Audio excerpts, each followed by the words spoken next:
El Señor esté con ustedes.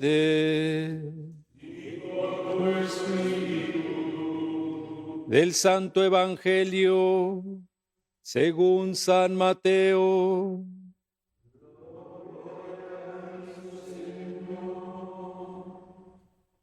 En aquel tiempo, los 11 discípulos se fueron a Galilea y subieron al monte en el que Jesús los había citado. Al ver a Jesús se postraron, aunque algunos titubeaban. Entonces Jesús se acercó a ellos y les dijo: Me ha sido dado todo poder en el cielo y en la tierra. Vayan pues y hagan discípulos a todos los pueblos, bautizándolos en el nombre del Padre y del Hijo y del Espíritu Santo, y enseñándoles a cumplir todo cuanto yo les he mandado. Y sepan que yo estoy con ustedes todos los días hasta el fin del mundo. Palabra del Señor. Gloria a ti, Señor Jesús.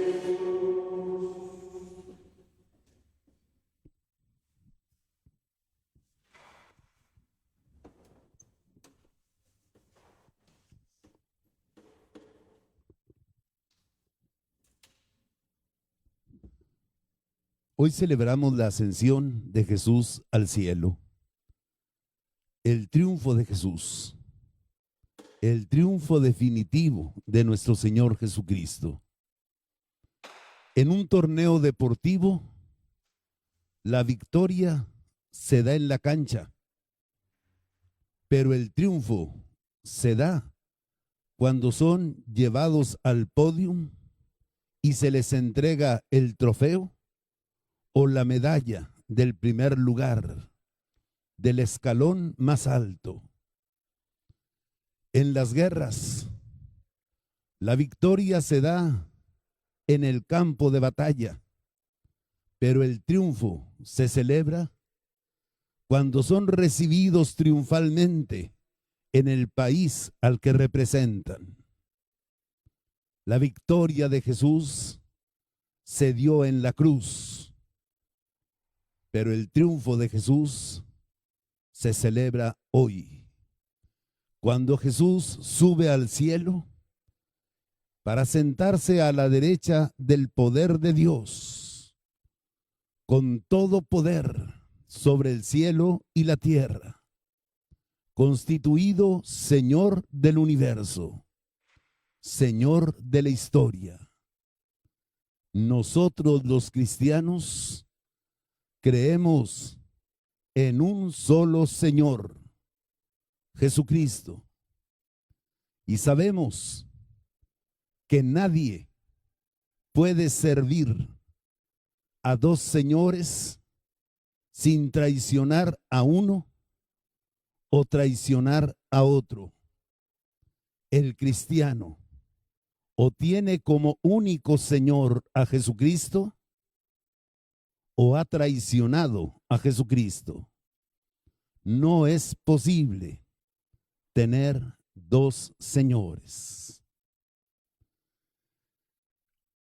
El día de hoy hemos escuchado el inicio del libro de los Hechos de los Apóstoles, el libro que hemos venido leyendo a lo largo de estas semanas de Pascua. ¿Cómo comenzó esa historia de la iglesia?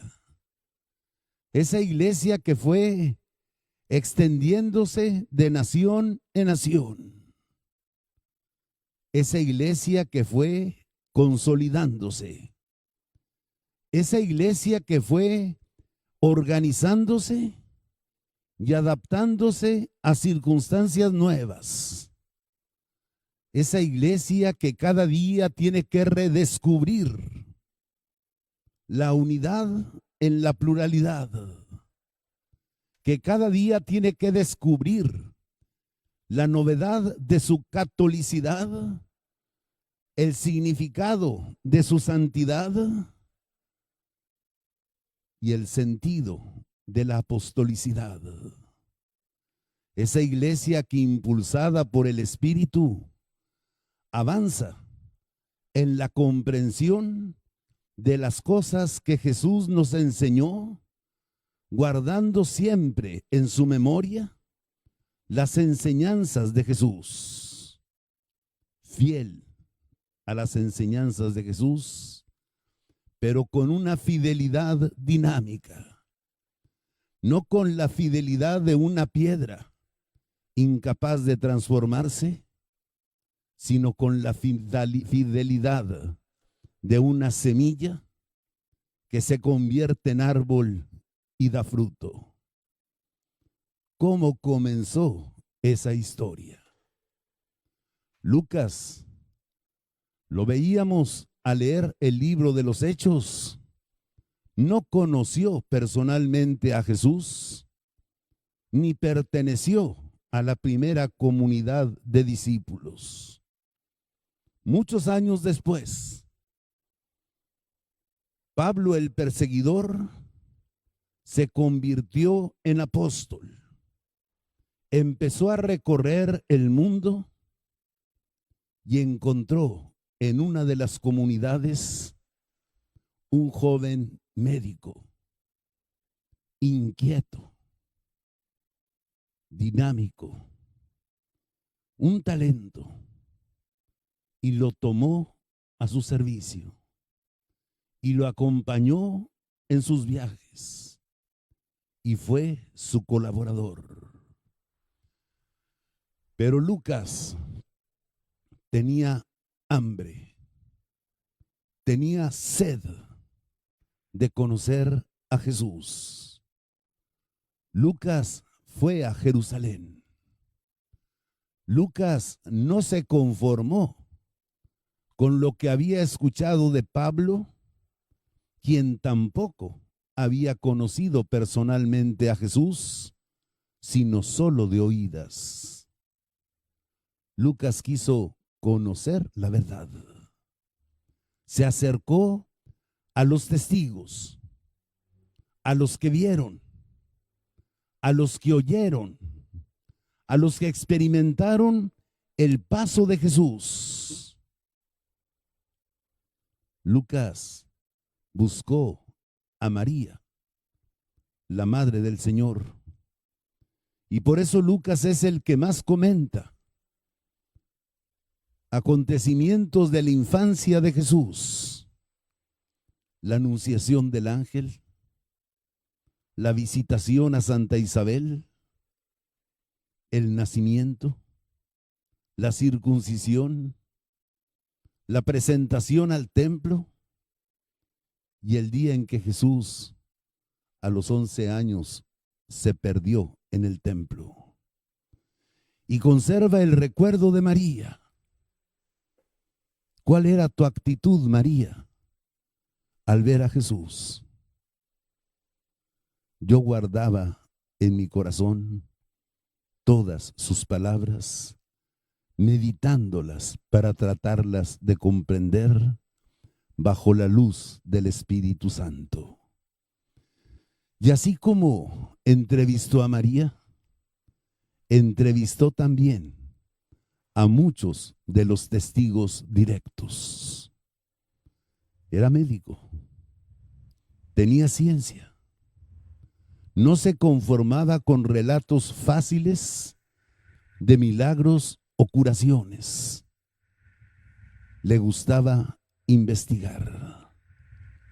Y así escribió su primer libro, el Evangelio de Lucas, dedicado a un personaje tal vez ficticio, llamado Teófilo, que en griego significa amigo de Dios. amigo de Dios, amante de Dios, buscador de Dios. Teófilo, Teófilo, si el filósofo busca la sabiduría, Teófilo busca la verdad absoluta. Querido Teófilo. Y luego escribe su segundo libro como una prolongación del primero. La historia de la iglesia después de que Jesús ascendió a los cielos. Esa historia que hemos venido meditando. Dedica su obra también al mismo personaje, a todos aquellos que aman a Dios, a todos aquellos que en medio de la oscuridad y de la confusión buscan el verdadero rostro de Dios, a todos aquellos que no se conforman con conocer a Dios de oídas, sino que buscan el rostro de Dios y lo descubren en el rostro humano de Jesús, en el cuerpo de Jesús, que es su iglesia. Lucas. En esta introducción a su evangelio, nos habla de la ascensión al cielo. La describe de una manera figurativa, como un ir ascendiendo. Y los discípulos lo ven subir, subir, subir, subir, hasta que se pierde entre las nubes del cielo y ellos se quedan lelos, pasmados, viendo hacia lo alto, hasta que dos hombres vestidos de blanco los hacen regresar y poner los pies sobre la tierra. Hay una misión que cumplir. Únicamente en este libro de Hechos se narra en esa forma figurada la ascensión de Jesús. Ni Mateo, ni Marcos, ni el mismo Lucas en su evangelio, ni Juan, nos hablan de una ascensión física. Nos hablan de un fue elevado, fue ascendido, fue entronizado. Me ha sido dado todo poder en el cielo y en la tierra. No lo ven subir. Son conscientes del poder de Jesús. Hasta ahí. Ascender. Ascender es una aspiración de todo corazón humano. Todos queremos ascender. Nunca queremos conformarnos con lo que somos y con lo que tenemos. Siempre queremos ir más arriba. Siempre queremos batir nuevos récords. Siempre queremos llegar más alto. Ascender es una aspiración del corazón humano. Pero hay una manera mundana de ascender que podría equivaler a la palabra trepar. Ser trepadores. Hay trepadores en la vida de la iglesia. Y los últimos papas han criticado mucho esa actitud de los trepadores, de los sacerdotes que siendo vicarios buscan ser párrocos, que siendo párrocos buscan una parroquia mejor, de más prestigio, que teniendo una parroquia mejor, buscan ser obispos, que siendo obispos buscan una diócesis más enaltecida, que teniendo una diócesis más alta buscan el cardenalato y buscan el papado. Sus métodos muchas veces no son evangélicos. Es la adulación, es la simonía, es el trepar, es la falsa humildad, es el quedar bien con los hombres, aunque quedemos mal con Dios. Ese mismo fenómeno se da en la vida de las empresas, en el mundo del trabajo. Queremos ascender de obrero a supervisor, de supervisor a jefe, de jefe a gerente, de gerente a director. Esa misma aspiración se da en el ejército. El raso quiere ser sargento. El sargento aspira a ser teniente. El teniente aspira a ser capitán. El capitán a ser coronel. Este a ser general. Aquel a ser general de división. Y llegar a la Secretaría de la Defensa Nacional. En la escuela también buscamos ascender. No nos gusta tener los últimos lugares. Nos gustan los primeros lugares. Pero hay una manera mundana. Trepar. Un joven puede sacar el primer lugar haciendo trampas, sobornando maestros, chantajeando maestros. Un joven puede ascender por sus méritos. El ascender cristiano no es el ascender mundano. El ascender cristiano se da por otro camino.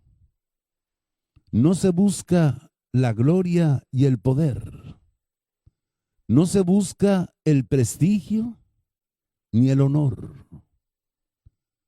Se busca servir. Busquen el reino de Dios y su justicia. Lo demás se les dará por añadidura.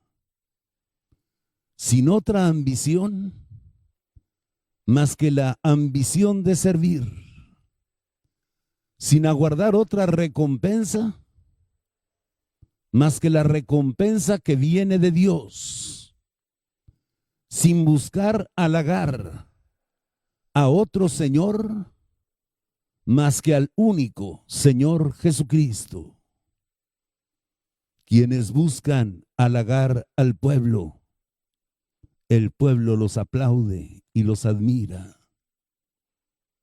Así trataron a los falsos profetas, a los que tienen que decir cosas incómodas. A lo mejor la multitud los critica, murmura entre dientes, habla mal, rumorea, trata de desacreditar.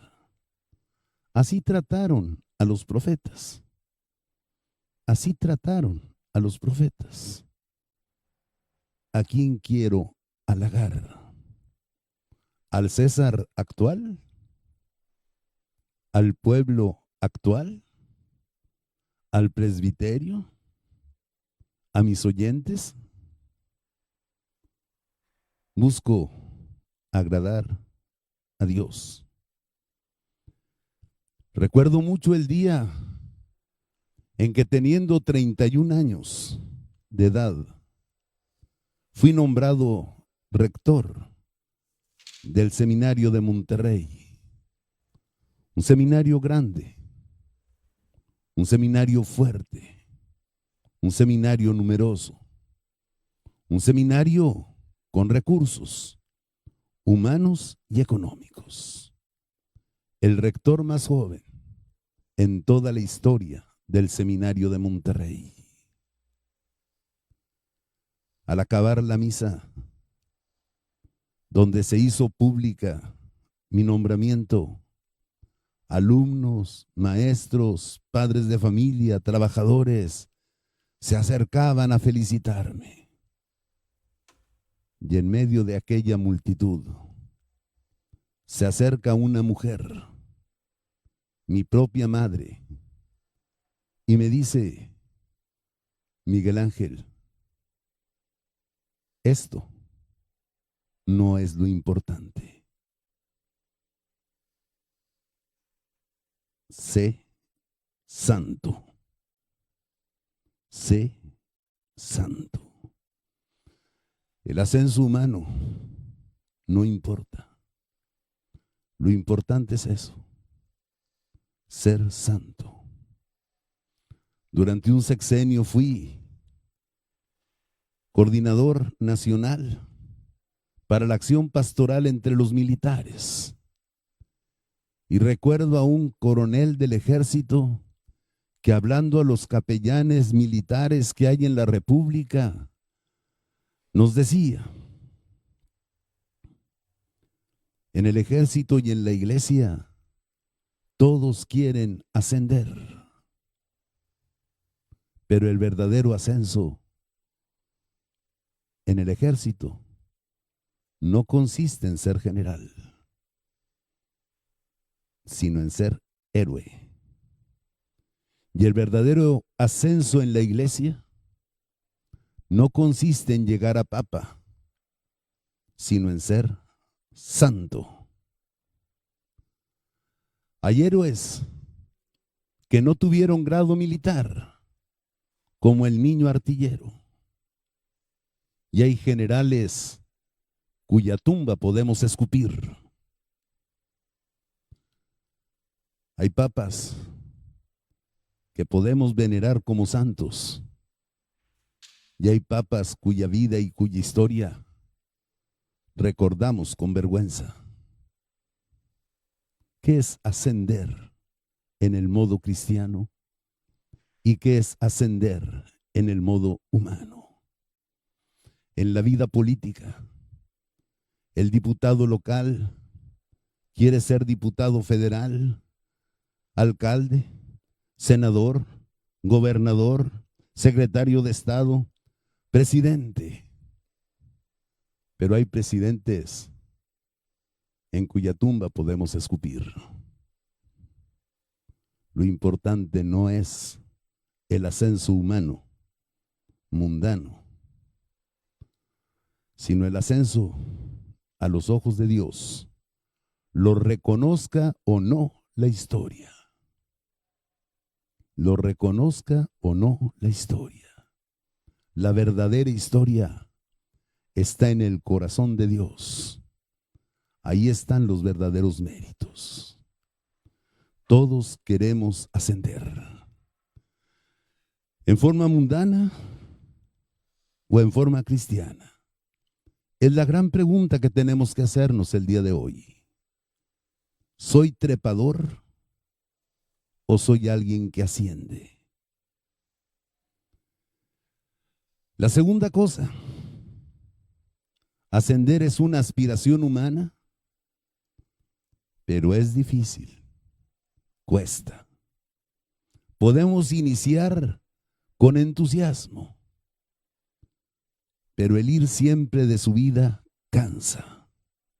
Nos estancamos, nos detenemos y a veces empezamos el descenso, la bajada. Caemos en picada, como un águila que es derrotada, que es vencida. Ascender es difícil. El camino al cielo, Jesús no lo describe como el camino ancho, sino como el camino estrecho. Es nadar contracorriente. Es no dejarse llevar por los vientos que soplan, sino muchas veces ir contra viento y marea. Es nadar contra las corrientes de los mares. Es a veces vivir en contra de los criterios humanos e ideológicos de los señores y césares de este mundo. Sí, ascender es difícil, es pesado, es duro. Pablo mismo muchas veces se manifiesta temeroso de decir: no vaya a ser que yo, anunciando el evangelio, pierda el paso y quede descalificado. Ascender es difícil. Pero la ascensión marca también un momento importante en la vida de la iglesia. Llama la atención que Jesús quiso, después de la Pascua, quedarse 40 días con sus discípulos. Otra cuaresma, una nueva cuaresma. Si durante la primera cuaresma Jesús se preparó para realizar su misión en medio de las tentaciones, en esa segunda cuaresma Jesús quiso preparar a sus discípulos para su misión en medio de las tentaciones y de las persecuciones del mundo. 40 días. Me ha sido dado todo poder en el cielo y en la tierra. Vayan pues. Comienza la misión de ustedes. Vuelvo al Padre. Yo cumplí. Ahora ustedes, que son mi cuerpo, deben continuar la tarea. Vayan por todo el mundo. Anuncien el evangelio a todas las criaturas. Bautícenlas. Hagan iglesia. Hagan comunidad. Creen vínculos. Construyan puentes en esta humanidad desgarrada y dividida. En el nombre del Padre y del Hijo y del Espíritu Santo. Una comunidad a imagen de la Trinidad Santa. Y enséñenles a cumplir lo que yo les he mandado. Tan sencillo que se dice y tan difícil de vivir.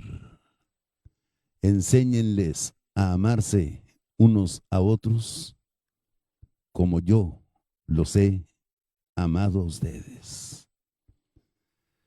Difícil misión, imposible para los hombres, pero Jesús nos hace una promesa. Yo estaré con ustedes todos los días hasta el final de los tiempos. Yo estaré.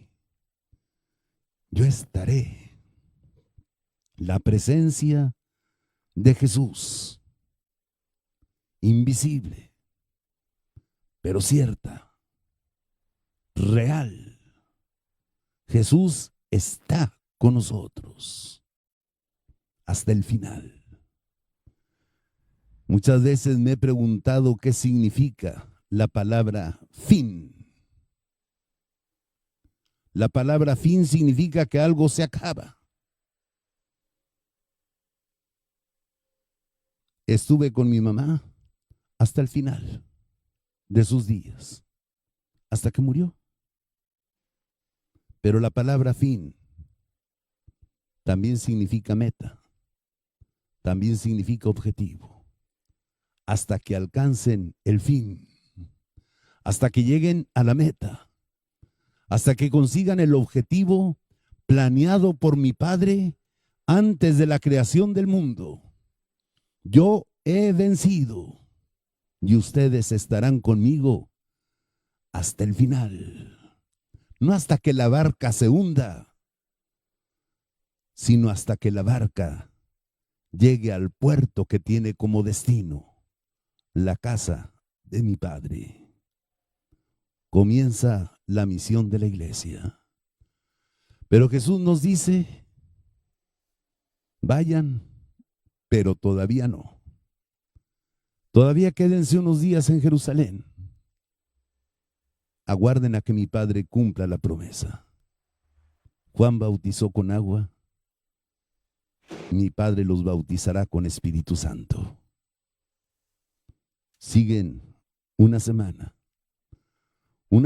de oración intensa para pedir el don del Espíritu, que nos permita crecer, que nos permita ascender cristianamente, no humanamente, que nos permita no cansarnos, no desfallecer, no retroceder, que nos permita crecer como iglesia, no para obtener poder en esta tierra, sino para lograr hacer presente el reino de Dios entre los hombres. Hoy celebramos al único Señor, Jesucristo. Ante ningún otro Señor nos inclinamos ni doblamos la rodilla. Ante ningún otro Señor nos sometemos. Al César le damos lo que al César le corresponde, pero jamás le daremos lo que a Dios le corresponde. Es preciso obedecer a Dios antes que a los hombres. A Dios lo que es de Dios, al César, pasajero, que hoy es y mañana no es, lo que les corresponde. Honor, respeto, obediencia en aquello que es legítimo, porque nadie está por encima de la ley.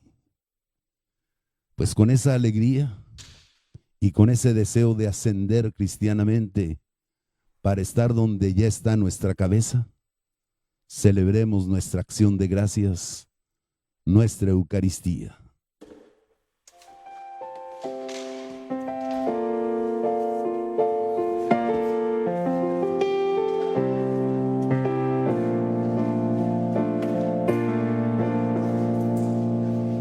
Te entregamos este pan, trigo de vida.